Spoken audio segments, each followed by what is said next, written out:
पिलातुस के सामने। मुकद्दस मरकज़ की अंजील उसका 15 बाब 1 ता 15 आयत तक।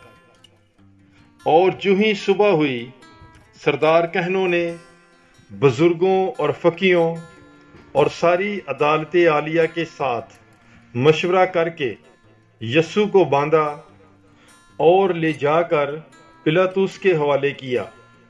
और पिलातुस ने उससे पूछा, क्या तू यहूदियों का बादशाह है? उसने जवाब में उससे कहा, तू खुद ही कहता है।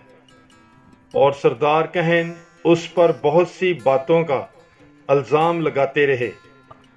तब पिलातुस ने उससे फिर पूछा, क्या तू कुछ जवाब नहीं देता? देख, वो तुझ पर कितनी बातों का इल्जाम लगाते हैं। लेकिन यस्सु ने फिर कोई जवाब ना दिया, यहाँ तक कि पिलातुस ने तअज्जुब किया। और वो ईद पर एक कैदी को उनकी खातिर छोड़ दिया करता था, जिसके लिए वो अर्ज किया करते थे। और बराबा नाम एक शख्स उन बागियों के साथ मकीद था जिन्होंने बगावत में खून किया था।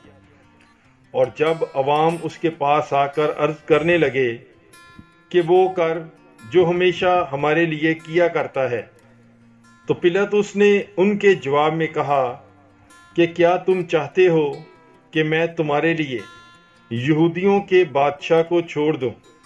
क्योंकि वो जानता था कि सरदार कहनों ने हसद से इसे मेरे हवाले किया है। मगर सरदार कहनों ने अवाम को उबारा कि वो उनके लिए बराबा ही को छोड़ दे।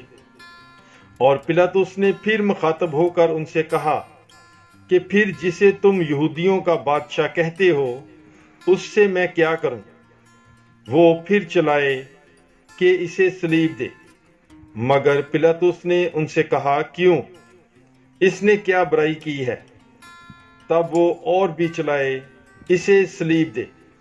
तब पिलातुस ने अवाम को खुश करने के इरादे से उनके लिए बराबा को छोड़ दिया और यस्सु को कोड़े लगवाकर हवाले किया कि मसलूब किया जाए। पाकलाम के पढ़े और सुने जाने पर खुदावंद की बरकत हो। खुदा का शुक्र हो। God bless you. Bible is life.